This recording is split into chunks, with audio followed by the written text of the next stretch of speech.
샬롬, 반갑습니다. 지난 한 주간도 여러분 각자의 자리에서 너무나 수고 많으셨습니다. 지난 맥주 감사주일 담임 목사님께서 우리에게 해주셨던 말씀 기억하면서 우리 양옆의 사람에게 이렇게 축복의 말씀 전하겠습니다. 감사로 해석하고 감사를 표현함으로 더 많은 은혜를 받읍시다. 감사로 해석하고 감사를 표현함으로 더 많은 은혜를 받읍시다. 아멘. 오늘 같은 시 다른 땅이라는 제목으로 여러분과 함께 말씀 나눕니다. 여러분 혹시 직업 중에 폴리 아티스트라는 직업을 알고 계십니까? 이 폴리 아티스트는 최초의 음향 효과 아티스트이자 헐리우드의 전설적인 효과맨이었던 잭 폴리의 이름을 따서 신체나 사물을 이용해 영상의 효과음을 만들어내는 전문가입니다. 영화나 드라마에서 들려오는 소리가 실제로 담긴 소리일 때도 있지만 이런 폴리 아티스트를 통해서 만들어진 음향이기도 합니다. 예를 들어서 영화에서 비가 내리는 소리는 실제 비 소리를 담기도 하지만 여러분이 좋아하시는 고기를 굽는 소리를 담아내기도 한다고 합니다. 그리고 큰 문을 열 때 벽돌을 굴려서 이 소리를 만들기도 한다고 합니다. 우리의 일상 중에도 이런 많은 소리가 있는데 그 중에는 진짜 소리가 있는가 하면 또 가짜 소리도 있습니다. 우리는 가짜 소리를 소음이라고 부릅니다.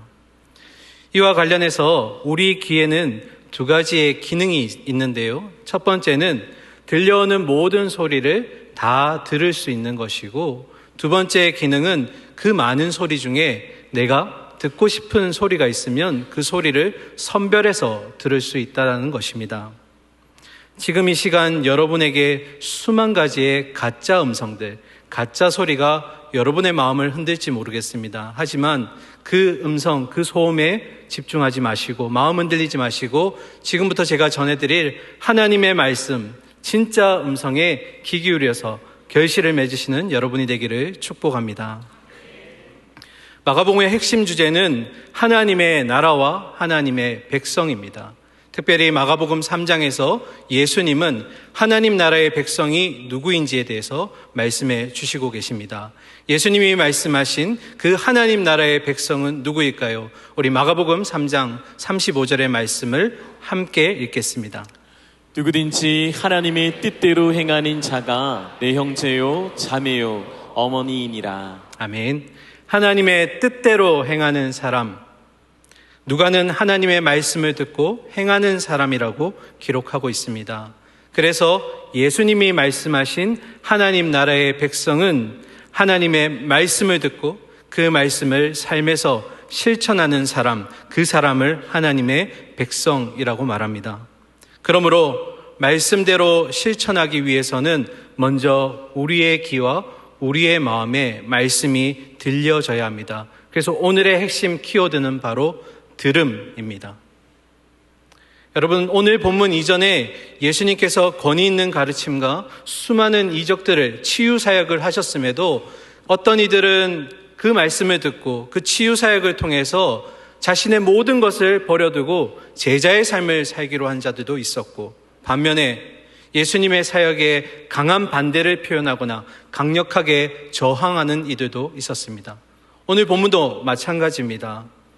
예수님의 말씀을 너나 할 것 없이 예외 없이 누구나 들었을 것인데 어떤 이들은 30배, 60배, 100배의 결실을 맺는 이가 있는가 하면 어떤 이들은 전혀 결실조차 맺지 못하는 이들도 보게 됩니다. 그렇다면 예수님의 권위 있는 이 말씀과 그리고 치유 사역에도 불구하고 이처럼 상이한 반응이 나타나는 이유는 무엇일까요? 이 질문에 대한 답 역시 들음에 있습니다. 그래서 오늘 핵심 키워드는 뭐라고요? 들음입니다. 들음. 오늘 본문의 시작점인 마가복음 4장의 소제목을 보시면 씨 뿌리는 자, 씨 뿌리는 사람의 비유라고 기록되어 있습니다. 그래서 우리는 은연중에 초점을 씨에 두게 됩니다.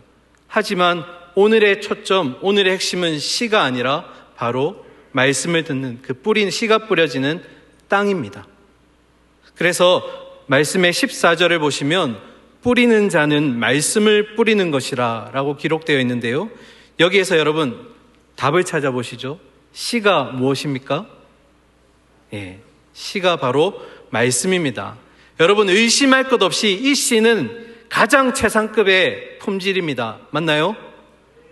의심하시는 분은 우리 교회 새가족 교육부터 다시 받으셔야 될 것 같습니다. 이 말씀은 의심할 것 없는 최상의 품질입니다. 그렇다면 여러분 결실을 맺거나 맺지 못하는 그 여부는 어디에 있는 걸까요? 바로 말씀, 그 씨가 뿌려지는 땅, 말씀이 들려지는 우리에게 있다라는 것입니다. 오늘 비유의 대가이신 예수님께서 오늘 본문에서도 청중들에게 비유로 말씀을 전하셨습니다. 여러분 비유란 무엇일까요? 이 비유란 어떤 현상이나 어떤 사물을 직접적으로 설명하는 것이 아니라 다른 비슷한 현상이나 사물에 빗대어 설명함으로써 그 의미를, 원 의미를 더 정확하게, 더 잘 드러나게 하는 것으로 여러분 청중들이 훨씬 이해하기 쉽고 해석하기 쉽도록 돕는 역할을 하는 방법이 바로 비유입니다. 이 비유의 대가가 누구시라고요? 예수님이십니다. 예를 들어 볼까요? 우리가 잘 아는 동료 중에 사과 같은 내 얼굴 예쁘기도 하지요. 눈도 반짝, 코도 반짝, 입도 반짝. 여러분 옆 사람 한번 보실까요? 그렇게 보이시나요? 네. 이 노래를 부르는 이유가 뭡니까? 여러분 옆에 있는 사람의 얼굴이 빨개서입니까? 아니죠. 빛에 비친 그 사과의 반짝거리는 아름다움과 예쁨이 얼굴과 참 많이 닮아 있다. 얼굴이 예쁘다라는 의미입니다. 그래서 저는 혹시나 말씀 가운데 이런 사과의 비유가 있는지 또 한번 찾아보았는데요. 있더라고요. 우리 아가서 2장 3절의 말씀을 함께 읽겠습니다. 남자들 중에 나의 사랑 아닌 자는 숲을 가운데 사과나무 같구나. 내가 그 그늘에 앉아서 심히 기뻐하였고 그 열매는 내 입에 달았도다. 아멘. 제가 지금 여러분에게 축복할 텐데 아멘으로 크게 답해 주시기 바랍니다. 여러분 가운데 또 여러분의 혹시 자녀들 가운데 아직 배우자를 만나지 못하신 분이 계시다면 숲을 가운데 이런 든든한 그늘이 되어주고 또 사과처럼 달콤한 사랑을 줄 수 있는 사과나무 같은 배우자 만나시기를 축복합니다. 축복합니다. 네, 꼭 만나시기 바랍니다. 그렇다면 왜 예수님은 이런 비유로 말씀을 하시는 걸까요? 두 가지 이유가 있는데요. 첫째, 함께 읽겠습니다. 당신의 회중들에게 친숙하고 익숙한 배경을 사용하심으로 회중들이 이해하기가 쉬웠기 때문입니다. 네, 그렇습니다. 예수님께서 이렇게 비유를 말씀하신 것은 주변에 있는 사물들과 환경들을 이용해서 그들이 잘 알고 있고 그들이 친숙한 것들을 통해 원 의미, 예수님께서 말씀하시고자 하는 그 의미를 정확하게 그들에게 전해주시기 위함이었습니다. 그런데도 불구하고 예수님의 이 말씀에 그 비유의 뜻을 해석하지 못하는 자들이 있었습니다.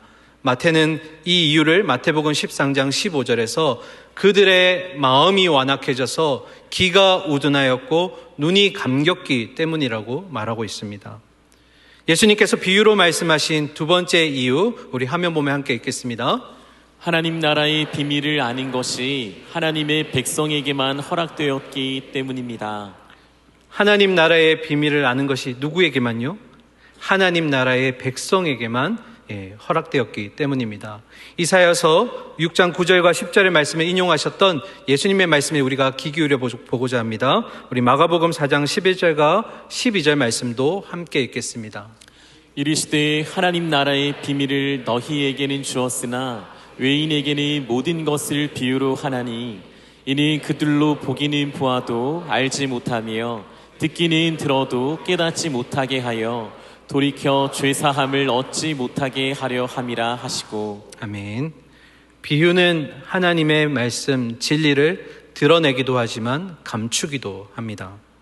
그런 의미는 하나님 나라의 진리, 하나님 나라의 비밀이 내 안에 통찰력이 있어서 내 속에서 깨어나고 스스로 그 의미를 깨닫는 것이 아니라 들려져야 한다는 것입니다. 그런데 하나님 계시는 하나님에게 그 백성에게 허락된 자에게만 주어진 것으로 이 비유를 통해서 하나님 나라의 비밀을 하나님 백성만이 알게 된다는 것입니다. 여러분, 오늘 이 씨 뿌리는 농부를 한번 보실 텐데요. 우리에게 한 가지 의문점이 생깁니다. 여러분, 이 씨 뿌리는 농부의 모습을 보시면 좋은 땅, 한 땅에만 씨를 뿌리면 될 것 같은데 막 여기저기에 흩어 뿌립니다. 그런데 심지어 길가에도 뿌리고요, 돌밭에도 뿌리고 가시덤불로 가득한 그 땅에도 씨를 뿌리게 됩니다. 우리에게 뭔가 불편함이 생기는데요. 저는 이렇게 질문해 봤으면 합니다. 농부는 왜 좋은 땅에만 씨를 뿌리지 않고 이곳저곳에 씨를 뿌렸을까요? 여러분 어떻게 생각하시나요? 내가 수많은 좋은 결실을 맺으려면 좋은 땅에다가 씨를 뿌려야 된다는 건 누구나 알고 있는 내용입니다. 그럼에도 불구하고 이 농부는 여기저기에 막 씨를 뿌려댑니다. 왜 이렇게 하는 것일까? 이스라엘의 지형을 보면 우리가 조금 알 수 있습니다. 이스라엘 지형의 70%는 사막 지형입니다. 그런데 이스라엘의 중앙 지역에 있으면서 요단강과 접해 있는 아주 평야 지대가 있는데요. 그 평야 지대는 바로 이스라엘이 아닌 이스르엘입니다. 화면에 보시듯이 너무나 비옥하고 좋은 그런 지대가 바로 이스르엘입니다. 이 이스라엘의 뜻은 하나님이 파종하셨다라는 의미입니다. 하나님이 직접 씨를 뿌리셨다고 할 정도로 너무나 결실이 좋기 때문에 붙여진 이름입니다. 그래서 이스라엘에서는 전쟁을 할 때 항상 군사적 요충지로 이곳 이스라엘이 항상 걸리게 돼 있었고요. 그리고 이 신약 시대에 와서는 로마가 이 이스라엘 지역을 차지하게 됩니다. 그럼 이스라엘은 어디 가서 경작을 해야 될까요? 갈릴리에 바위가 많은 산악지대에 올라가서 그 땅을 마치 계단식으로 개간해서 농작을 짓게 되는 것입니다. 여러분 사진에 보시는 것처럼 이 땅은 돌이 너무 많아서 돌을 걷어낼 수가 없습니다. 그리고 또한 가시덤불이 강하게 뿌리 내려 있기 때문에 이 가시마저도 해결할 수가 없습니다. 씨를 뿌리기 위해서 쟁기질을 하지만 그 흠을 만들어내는 것이 아니라, 그 땅을 질서정연하게 만들어내는 것이 아니라 그냥 땅을 뒤엎는 수준밖에 되지 않는 것입니다. 그럼에도 불구하고 농부가 가시덤불에도 길가에도 돌밭에도 이런 씨를 뿌리는 것은 어떻게 해서라도 조금이나마 결실을 맺어보고자 하는 농부의 간절한 마음이 이곳에 담겨 있기 때문입니다. 농부의 마음이 이해되십니까? 근데 여러분, 예수님의 마음이 이 농부의 마음이었습니다. 농부의 이 간절함이 예수님의 간절한 마음이었습니다. 예수님의 말씀을 거역하고 예수님의 반기를 들었던 사두개인과 바리새인들, 서기관들, 예수님을 거역했던 모든 자들 가운데서도 예수님은 어떻게 해서든 천국으로서의 잔치에 초대하기 위해서 어떻게든 그들에게 심겨져서 말씀의 결실을 맺고자 하는 그 농부의 간절한 마음으로 그 말씀을 전하셨던 것입니다. 이 농부의 마음이 곧 예수님의 마음이었습니다. 그러한 마음으로 예수님은 비유를 말씀하셨습니다. 여러분, 특별히 본문에서 이제 4가지 땅에 대해서 보게 되실 텐데요. 여러분 중에 이 땅을 해석할 때 하나하나 구분해서 해석하는 경우가 있습니다. 예를 들어서 길가는 교회에 처음 나온 성도들, 그리고 돌밭은 이제 막 신앙이 생겼을 때의 모습, 이렇게 나누어서 해석한다라는 겁니다. 그런데 여러분 사진도 보셨지만 이 말씀을, 이 땅을 4개로 구분해서 해석할 수 없는 이유는 이 4가지 땅, 돌밭, 길가, 가시떨기, 그리고 좋은 땅, 이 4가지의 모습이 우리 마음 가운데 말씀을 들을 때 계속적으로 교차해서 나타내기 때문입니다. 어떨 때는 좋은 땅이 되었다가, 어떨 때는 또 가시떨기가 됐다가, 이런 마음들이 우리 안에서 계속해서 반복적으로 일어나기 때문에 따로 떼어 해석할 수 없다라는 것입니다. 자, 그럼 서두는 이 정도로 하고 본격적으로 이제 땅의 모습들을 함께 살펴보실 텐데, 여러분 미리 질문 드립니다. 지금 여러분의 마음밭이 어떤지, 이 4가지 땅의 모습 중에 지금 여러분은 어떤 땅인지 잘 점검해 보시고 좋은 땅은 어떤 땅인지 어떻게 결실을 맺어야 되는지 한번 말씀의 결단을 해보시기를 소망합니다. 먼저 길가에 뿌려진 씨의 비유를 한번 말씀을 통해서 보도록 하겠습니다. 15절의 말씀 함께 읽겠습니다. 말씀이 길가에 뿌려졌다는 것은 이들을 가리킴이니 곧 말씀을 들었을 때에 사탄이 즉시 와서 그들에게 뿌려진 말씀을 빼앗는 것이요. 비유에 보시면 씨가 땅에 떨어졌을 때 새가 얼른 채간다라고 되어 있습니다. 이 비유의 해석이 어떻게 되어 있습니까? 말씀이 우리 안에 들려질 때 사탄 마귀가 그것을 막아낸다라는 겁니다. 말씀을 빼앗아 간다라는 겁니다. 그 말은 말씀에 대한 우리 안에 말씀이 들려질 때 우리 안에 강한 거부감이 생기고 말씀이 들려질 때 지금 제가 여러분에게 말씀하고 있을 때 여러분 마음 가운데 아무런 울림이 없다라는 겁니다. 이 복음이 들려졌음에도 복음에 대한 아무런 반응이 없다라는 것, 누가는 같은 병행 본문에서 사탄 마귀가 이렇게 말씀의 씨앗을 빼앗아가는 이유는 말씀을 듣는 자로 하여금 구원받지 못하게 하기 위함이기 때문이라 기록하고 있습니다. 사랑하는 성도님들, 우리 중에도 이런 경험을 하시는 성도님들이 계실 줄 압니다. 말씀이 전해질 때 그 말씀이 내 귓가에 전혀 들어오지 않는 것입니다. 오래전에 다른 교회에서 사역을 할 때 예배 가운데 아주 열정적인 성도님을 뵌 적이 있습니다. 예배 가운데 찬양할 때는 그 누구보다 열정적으로 찬양하시고 그리고 기도할 때는 너무나 뜨겁게 기도하시는 겁니다. 제가 이렇게 설교단에 서 있으면 가운데 중앙 한 상단 쪽에 앉아 계셔서 아무리 안 보려고 해도 볼 수밖에 없는 그런 딱 중요한 자리에 앉아 계셨는데 너무 은혜가 되는 거예요. 찬양도 기도도 너무 뜨겁게 하시고 그리고 설교를 시작하는데 주무시는 겁니다. 계속 주무세요. 그리고 언제 깨어날까요? 축원합니다, 소망합니다 할 때쯤 되면 서서히 깨어나시는 거예요. 근데 이게 한 주, 두 주, 세 주 반복이 되는 거예요. 근데 제가 더 마음이 아팠던 건 예배가 다 끝나고 밖에서 성도님들과 인사 나눌 때 그 성도님이 저에게 오셔서 아주 개운한 표정으로 목사님 말씀은 너무 은혜 받았어요. 감사합니다 하고 들어가시죠. 정말로 말씀이 들어간 걸까요? 우리 교회는 교대 근무를 하시는 성도님들이 참 많습니다. 지난밤 꼬박 밤을 새면서 가족들을 위해서 생계의 자리를 유지하시고 밤을 샌 뒤에 집에 들어가서 쉬셔야 되는데 그날이 주일이라 담임 목사님 말씀처럼 자빠져도 은혜의 자리에 자빠져야 된다라는 그런 심정으로 그 피곤한 몸을 붙들고 오셔서 예배의 자리에 오시는 분들이 있는 줄 압니다. 그런 분들이 나도 모르게 말씀을 듣다가 예배 드리는 중에 졸기도 하시겠죠. 그러나 여러분, 예배 가운데 특별히 설교 말씀을 들으실 때 내 귓가에 말씀이 전혀 들어오지 않는 분들, 그리고 설교 때마다 잠을 청하시는 분들, 단잠 주무시는 분들, 여러분 그 모습이 내 육신의 피곤함의 문제인지 내 영적인 문제인지를 꼭 점검해 보셔야 합니다. 반복적으로 그런 모습이 지속되고 있다면 우리의 지금 마음밭은 길가에 떨어진 그 씨와 같은 것입니다. 이제 돌밭에 떨어진 씨와 가시떨기밭에 떨어진 씨 비유를 함께 살펴보실 텐데요. 이 두 가지 밭에는 비유에는 교집합이 있습니다. 말씀이 귀에 들어옵니다. 마음까지 내려옵니다. 그런데 말씀이 그 마음을 지배하지 못하는 것입니다. 자, 먼저 돌밭에 뿌려진 씨 비유를 보도록 하겠습니다. 우리 16절과 17절의 말씀을 함께 읽겠습니다. 또 이와 같이 돌밭에 뿌려졌다는 것은 이들을 가리킴이니 곧 말씀을 들을 때에 즉시 기쁨으로 받으나 그 속에 뿌리가 없어 잠깐 견디다가 말씀으로 인하여 환난이나 박해가 일어나는 때에는 곧 넘어지는 자요.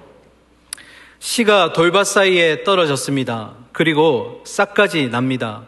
그런데 뿌리가 땅에 내리지 못해 말라버립니다. 수분과 양분을 공급해줘야 될 이 뿌리가 땅에 닿지 못하고 없어지니까 결국 말라버린 상태고 성장이 멈추어버린 상태입니다. 이것을 원 의미로 가지고 오면 여러분 말씀을 들을 때 아멘 하고 화답도 하시고 열정적으로 그 말씀에 기쁨과 그런 열정적인 모습들을 보이지만 삶의 현장으로 나아갔을 때 우리가 어려운 현실을 만나게 되거나 문제를 만나면 그 즉시 말씀이 멀어진다라는 것입니다. 17절에서는 그 현실적인 어려운 문제, 이런 어려움들을 환난 또는 박해라고 해석하고 있습니다. 여러분, 그러면 환난은 무엇일까요? 환난이란 죄 가운데 살아가는 모든 인생들이 겪는 어려움을 얘기하지만 특별히 오늘 본문에서는 예수 그리스도로 인해서 겪는 고통, 복음으로 인한 고난을 의미합니다. 또한 박해는 무엇일까요?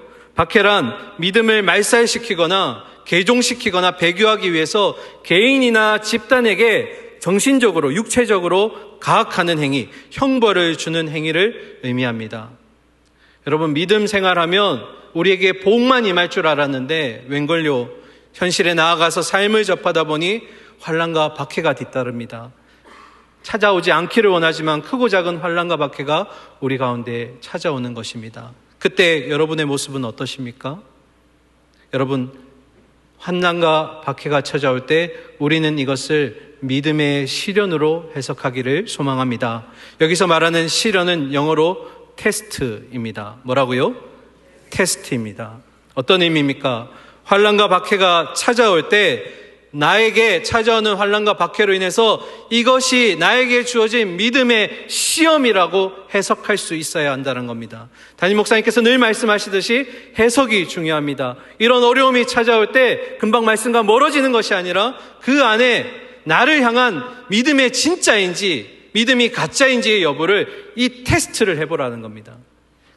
환난과 핍박이 찾아올 때 믿음의 시련으로 잘 해석한 본문이 있어서 여러분과 함께 나누고자 합니다. 고린도후서 1장 8절과 9절 말씀인데요, 저와 함께 읽도록 하겠습니다. 형제들아, 우리가 아시아에서 당한 환난을 너희가 모르기를 원하지 아니하노니 힘에 겹도록 심한 고생을 당하여 살 소망까지 끊어지고 우리는 우리 자신이 사형 선고를 받은 줄 알았으니 이는 우리로 자기를 의지하지 말고 오직 죽은 자를 다시 살리시는 하나님만 의지하게 하심이라. 아멘. 이 글을 쓴 바울은 너무나 환난이 깊고 힘들어서 살 소망까지 끊어졌다라고 말하고 있습니다. 그런데 분명한 사실은 이 환난과 역경 가운데 바울은 믿음으로 해석해냈습니다. 어떻게 해석했나요? 환난과 시련이 하나님의 자녀로 하여금 죽게 만들거나 납작 엎드려서 일어서지 못하게 하는 것이 아니라 생명의 길로 인도한다라는 사실을 바울은 깨달았던 겁니다. 그래서 환난이 찾아왔을 때 하나님, 이 문제는 내가 해결할 수가 없는 거네요. 하나님, 이 문제는 오직 하나님만 해결하실 수가 있습니다. 하나님, 날 좀 도와주세요. 하나님, 나를 좀 살려주세요. 이렇게 이 환난과 어려움이 찾아왔을 때 믿음으로 해석해서 하나님께만 의존하는 것, 하나님만 바라보고 의지하는 것, 이것이 믿음의 해석이요 바울의 모습이었습니다. 사랑하는 우리 성도님들, 크고 작은 환난과 박해가 여러분 가운데 임하지 않기를 원하지만 혹시라도 찾아온다면 그 즉시 말씀을 멀리하지 마십시오. 오히려 이것이 믿음의 연단이며 내 믿음이 진짜인지 아니면 성장해야 되는지 여부를 가려주는 시험이라는 것을 여러분이 기억하시면서 이것이 하나님이 하나님만을 바라보게 하는 하나님의 방법이시구나 라고 깨달을 수 있는 여러분이 되기를 소망합니다. 그러기 위해서 말씀의 양분을 드셔야 합니다. 꾸준히 말씀을 먹어야 합니다. 세 번째로 가시떨기 밭에 떨어진 씨 비유를 함께 보도록 하겠습니다. 우리 18절과 19절의 말씀 화면 보면서 함께 읽겠습니다. 또 어떤 이는 가시떨기에 뿌려진 자니 이들의 말씀을 듣기는 하되 세상의 염려와 재물의 유혹과 기타 욕심이 들어와 말씀을 막아 결실하지 못하게 되는 자요. 아멘. 땅에 떨어진 씨가 많이 자랍니다. 그리고 결실이 임박한 때가 되었습니다. 그런데 문제가 생깁니다. 가시덤불로 인해서 막혀버려서 결실을 맺지 못하게 되는 것입니다. 여러분, 이것은 말씀의 줄기가 욕심의 가시를 뚫지 못했다는 것이며 그만큼 사람의 탐욕과 정욕이 강하다는 것을 보여주고 있습니다. 미국의 석유왕이라 불렸던 록펠러라는 사람이 있습니다. 당시 미국에서 생산되는 석유의 95%를 이 사람 손에 있었다고 합니다. 그의 주급은 100만 달러, 우리나라 돈으로 환산하니 주급이 무려 약 11억 달러였습니다. 그의 자산 가치는 현재 빌 게이츠의 3배 정도가 된다고 합니다. 하루는 어떤 사람이 이 록펠러를 찾아와서 이렇게 질문했다고 합니다. 록펠러, 당신은 세상에서 가장 가는 부자, 제일 가는 부자인데 도대체 얼마나 더 많이 모으면 만족하시겠습니까? 이 질문에 록펠러는 이렇게 답합니다. Just a little more. 조금만 더. 조금만 더. 여러분, 이 세상에서 가장 부자인 록펠러가 뭐라고 고백합니까? 조금만 더, 얼마라고 얘기하지 않습니다. 조금만 더 모으면 내가 만족할 것이다. 여러분, 또한 염려는 어떻습니까? 일전에 담임 목사님도 자주 말씀해 주셨는데요. 우리는 염려와 근심이 실제로 일어나지 않은 일임에도 불구하고 은행에서 마치 가불하듯이 당겼을 때가 너무 많다는 겁니다. 우리가 염려하고 고민하는 것들의 대부분이 아직 일어나지 않은 일임에도 불구하고 우리는 그렇게 걱정하고 염려하는 것입니다. 여러분, 염려와 걱정은 하나님에 대한 불신입니다. 염려와 걱정의 크기가 하나님보다 크다는 것을 의미하고요. 이 문제를 하나님이 절대로 해결하실 수 없을 거라는 그런 마음의 상태인 겁니다. 그러므로 여러분, 아직 일어나지 않은 일에 대해서 염려하지 마시기 바랍니다. 그러므로 사랑하는 성도님들, 우리에게는 내일까지가 아닌 오늘 하루를 살아갈 그 힘만 있으면 됩니다. 하루를 살아갈 한 걸음이면 족합니다. 그 힘은 어디에 있을까요? 바로 말씀에 있습니다. 우리가 믿음의 결실을 맺기 위해서 계속해서 말씀을 듣고 보고 읽고 묵상하면 결국 그 말씀이 계속 우리 안에 남겨져 있다가 우리의 마음을 시원하게 뻥 뚫어줄 줄 믿습니다. 마치 작은 물방울이 튼튼한 바위 위에 계속 한 방울 한 방울 떨어져서 시간이 많이 지나니까 그 바위가 움푹 패이듯이 말입니다. 계속해서 말씀을 보고 읽고 듣고, 그래서 우리 안에 있는 염려와 근심을 다 날려버리실 수 있기를 소망합니다. 이제 마지막으로 우리가 가야 할 땅입니다. 좋은 땅에 떨어진 씨 비유를 보겠습니다. 20절의 말씀 함께 읽겠습니다. 좋은 땅이 뿌려졌다는 것은 곧 말씀을 듣고 받아 30배나 60배나 100배의 결실을 하는 자니라. 아멘. 말씀을 듣고 받았다, 이 표현에 대해서 누가는 이렇게 표현합니다. 착하고 좋은 마음으로 말씀을 듣고 지키어 인내로 결실하였다. 다시 말씀드립니다.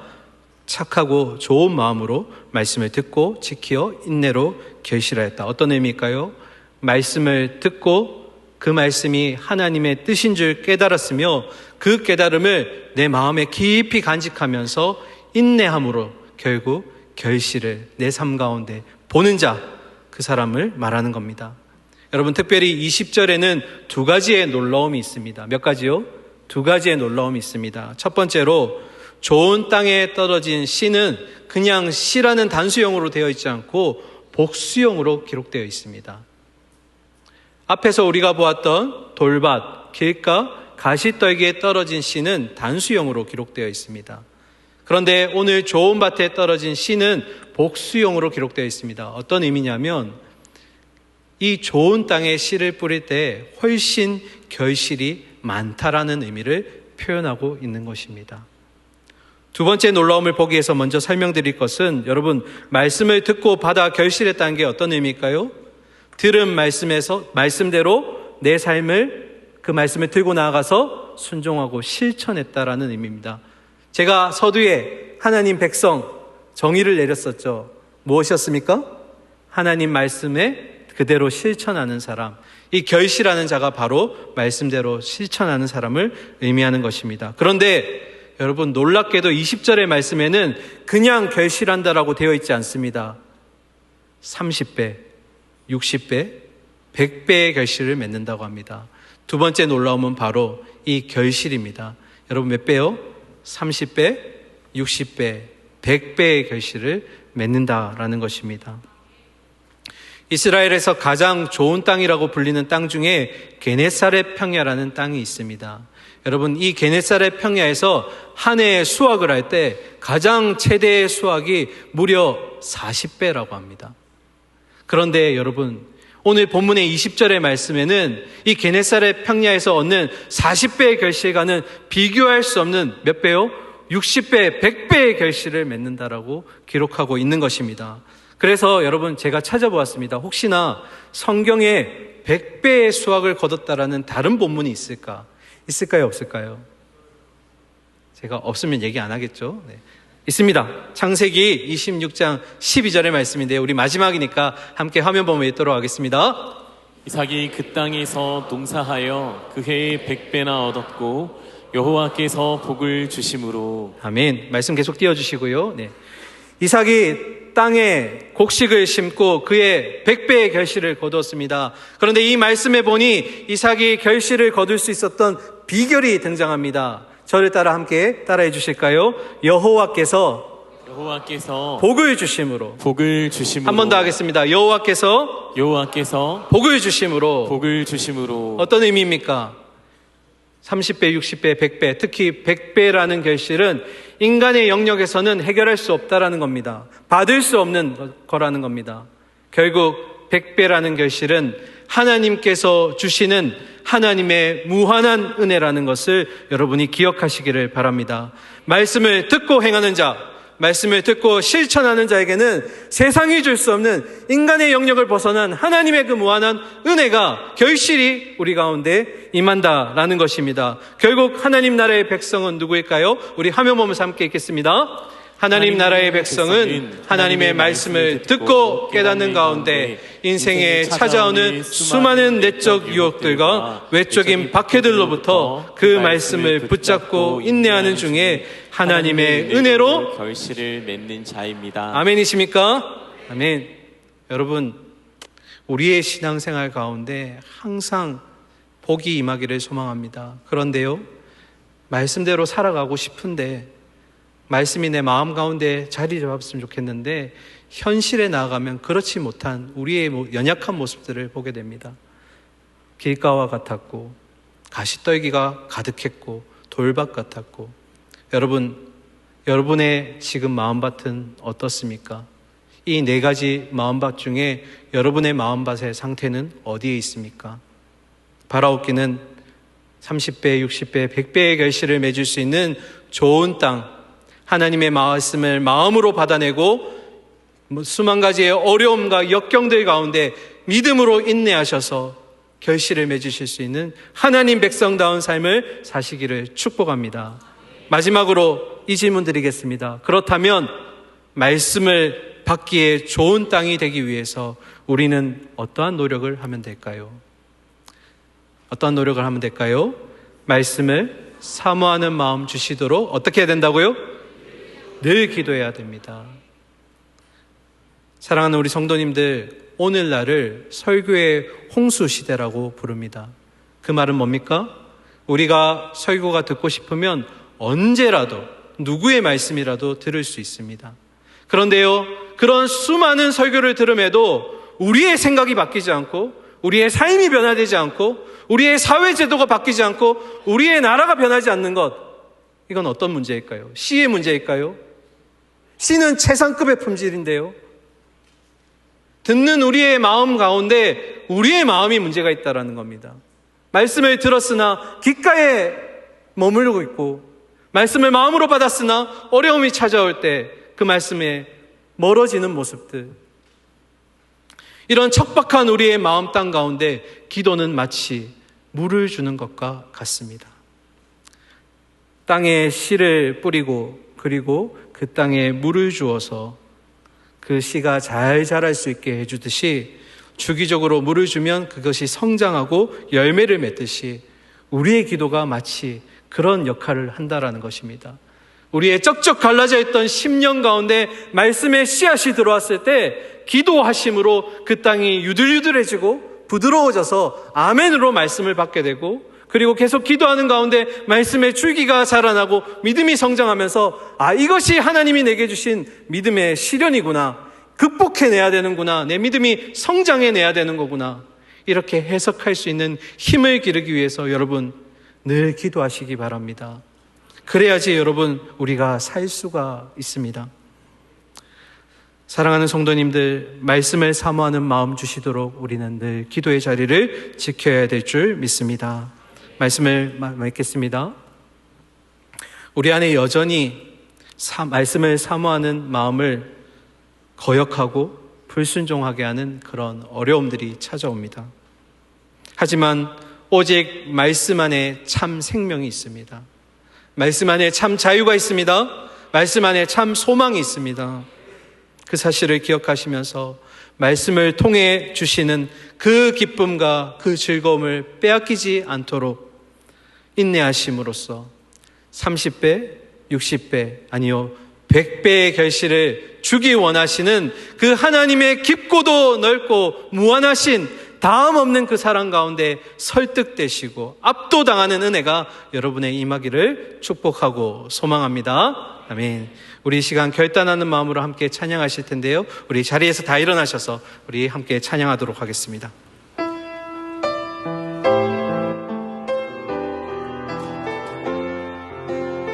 우리가 주님 말씀 앞에 서 있습니다. 그리고 말씀에 순종하겠습니다.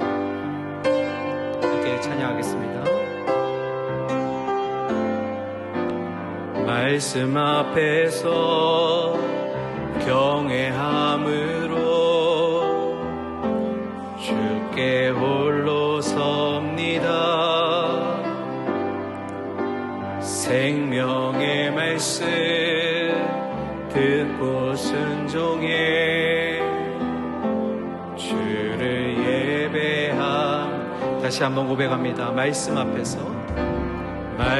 앞에서 경외함으로 주께 홀로 섭니다. 생명의 말씀 믿고 순종해 주를 예배합니다. 기록된 말씀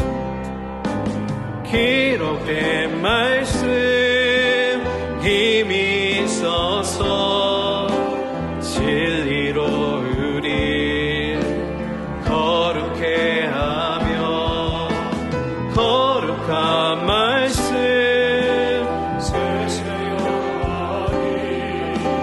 복음이 되어 말씀하신 하나님 말씀에 두려워 떠는 자 그 말씀에 생명을 거는 자 한 사람 찾으시는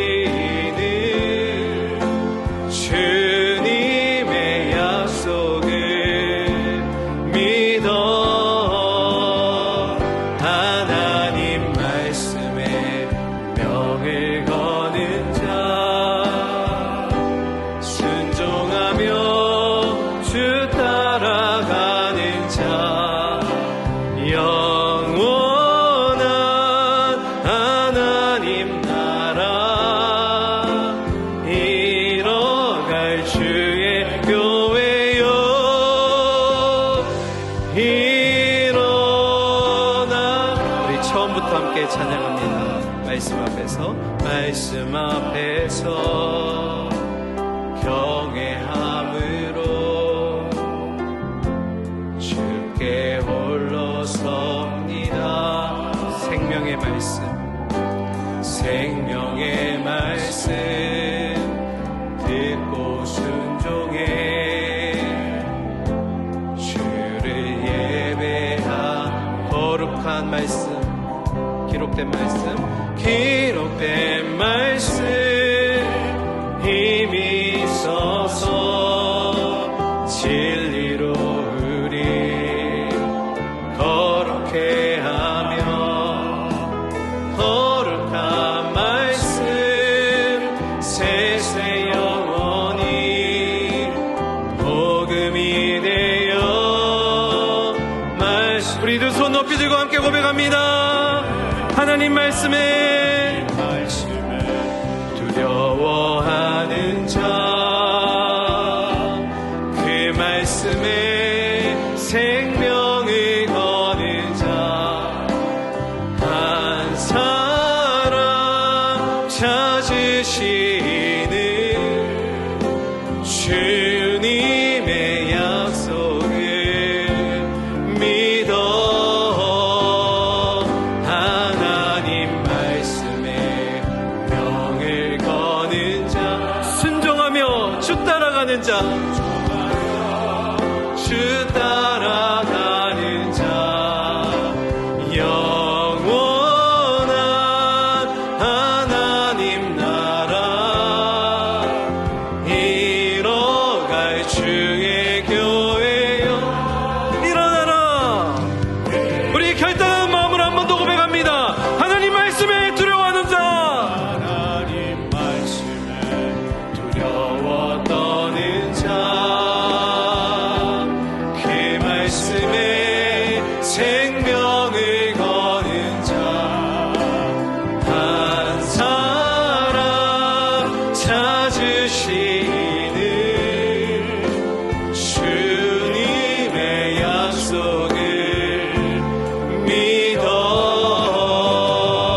하나님 말씀에 명을 거는 자, 순종하며 주 따라가는 자, 영원한 하나님 나라, 하나님 나라 이뤄갈 주의 교회여 함께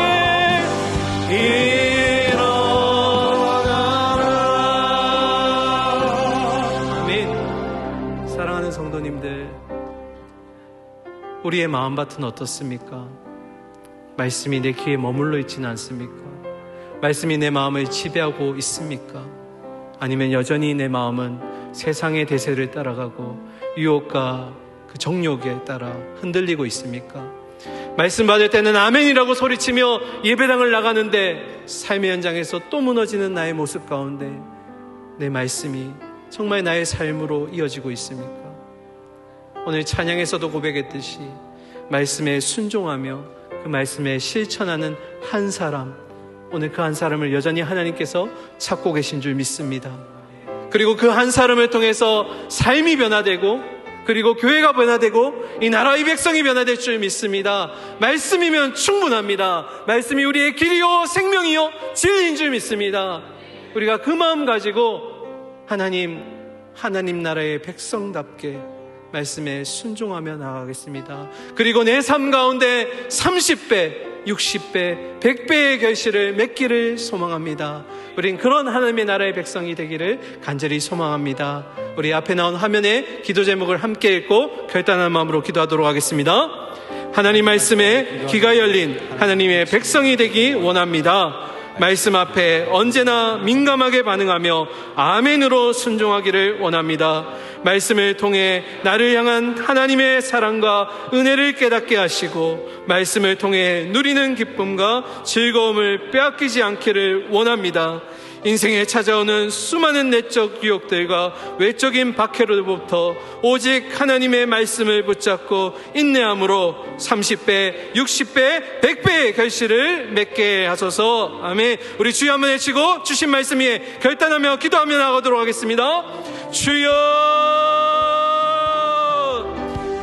하나님 아버지, 우리의 마음밭이 어떻습니까? 여전히 하나님 말씀이 귓가에만 맴돌고 말씀이 나의 삶을 주관하지도 못하고 인도하지도 못하고 지배하지 못해서 여전히 시대의 대세를 따라가고 수많은 유혹과 어려움들 가운데 무너지는 나의 연약함을 보고 있지 않습니까? 하나님 아버지, 말씀 안에 생명이 있는데, 말씀 안에 소망이 있으며 기쁨이 있는데 우리가 그 말씀을 우리 마음밭에 새기며 순종하며 나아가 우리의 삶에서 찾아오는 역경과 어려움 속에서도 인내함으로써 하나님 나라의 백성답게 순종함으로써 우리 삶 가운데 이 말씀으로 인해서 30배, 60배, 100배 하나님의 다함없는 사랑과 그 은혜를 결실로 경험하는 우리의 삶이 되게 하여 주시옵소서. 여기에 모인 모든 예배자들이 예외 없이 하나님이 찾으시는 그 한 사람으로 살아낼 수 있도록 주여 함께하여 주시고, 하나님 말씀이 귓가에만 맴도는 것이 아니라 우리 마음 가운데 들려오게 하시고 아멘으로 화답하게 하시고, 이 말씀이 우리의 삶 가운데 순종의 모습으로 흘러가게 하여 주시옵소서. 결실 맺게 하여 주시옵소서. 참 소망은 주님께 말씀을 고백하는 우리의 삶이 되게 하여 주시옵소서. 사랑과 공의 하나님, 오늘 우리의 마음밭을 다시 한번 점검하였습니다. 하나님, 내 마음밭이 어디에 있습니까? 길가입니까? 돌밭입니까? 가시떨기 밭입니까? 하나님, 여기 모인 예배자들 가운데 이런 마음밭에 있는 자들이라면 하나님, 즉시 하나님 다시 한번 하나님의 좋은 밭이 되도록 하나님의 말씀을 아멘으로 받고 내 마음 깊이 새겨서 삶의 현장으로 나아가 어려움 찾아오지만, 역경이 환난과 박해가 찾아오지만, 그러나 인내하며 이 말씀이 성취되는 놀라운 결실을 우리 삶 가운데 경험하는 하나님 나라의 백성이 되게 하여 주시옵소서. 세상이 주지 못하는 기쁨과 평안과 즐거움을 하나님 주신 말씀을 통해 깨닫는 우리의 삶이 되게 하여 주시옵소서. 결단에만 그치는 것이 아니라 삶의 자리로 나아갔을 때 하나님, 힘들지만 어렵지만 바울의 고백처럼 살 소망마저 끊어질지라도 오직 살 소망은 하나님께만 있습니다. 하나님, 나를 좀 살려주세요, 나를 좀 도와주세요 하는 이 바울의 고백처럼 우리도 하나님께만 소망을 두는 하나님 나라의 백성이 되게 하여 주시옵소서. 하나님, 예배를 드리고 싶으나 마음의 연약함으로 인해, 육신의 아픔으로 인해서 이 현장 예배에 나오지 못하는 우리 영혼들이 있습니다. 주님, 긍휼히 여기시고 그들이 있는 곳에 찾아가셔서 아버지, 영의 아픔을 치유하여 주시고 육의 아픔을 해결하여 주시옵소서. 그래서 이들도 함께 우리 옆자리에서 주님의 말씀을 머금고 주님의 은혜를 아버지 느끼며 경험하며 살아갈 수 있도록 이 현장 예배에 다시 돌이켜 초대하여 주시옵소서. 하나님, 이 밖에도 온라인으로 예배드리는 모든 성도들에게도 주님 동일한 은혜를 내려주시고 다시 현장으로 나올 수 있도록 인도하여 주시옵소서. 특별히 사랑하는 담임 목사님, 목회 연구월 기간 중에 계십니다. 하나님, 이 기간을 통해서 담임 목사님의 영과 육이 강건해지게 하시고 회복과 치유를 경험하게 하시고, 특별히 사역을 준비하시는 가운데 풍성한 지혜와 은혜를 허락하여 주셔서 하나님, 목사님 계신 자리에서도 역시 30배, 60배, 100배의 결실을 맺게 하시며 하나님, 하반기 사역과 내년 사역을 잘 준비함으로써 하나님이 기뻐하시는 교회 그 사역을 이루어 가실 수 있도록 인도하여 주시옵소서. 하나님 아버지, 새로운 한 주를 맞이합니다. 다시 삶의 자리로 돌아갈 때 이제는 홀로 나아가지 않고 성령 하나님과 동행하겠습니다. 하나님 함께하여 주시고 말씀으로 찾아오시는 그 하나님을 통해서 이번 한 주간은 말씀으로 승리하는 우리가 되게 하여 주시옵소서. 하나님, 특별히 물질로 이제는 하나님께 예배를 드립니다. 하나님, 그 마음을 받아주시고 하나님, 액수에 많고 적음이 아니라 그 마음의 우선순위를 받아주셔서 물질의 축복도 허락하여 주시고 그 예배도 받아 주시옵소서. 하나님, 모든 예배를 주관하시며 하나님 기쁨 되기를 소망합니다. 모든 예배의 주관자 되시는 살아계신 예수 그리스도의 이름으로 기도드리옵나이다. 아멘.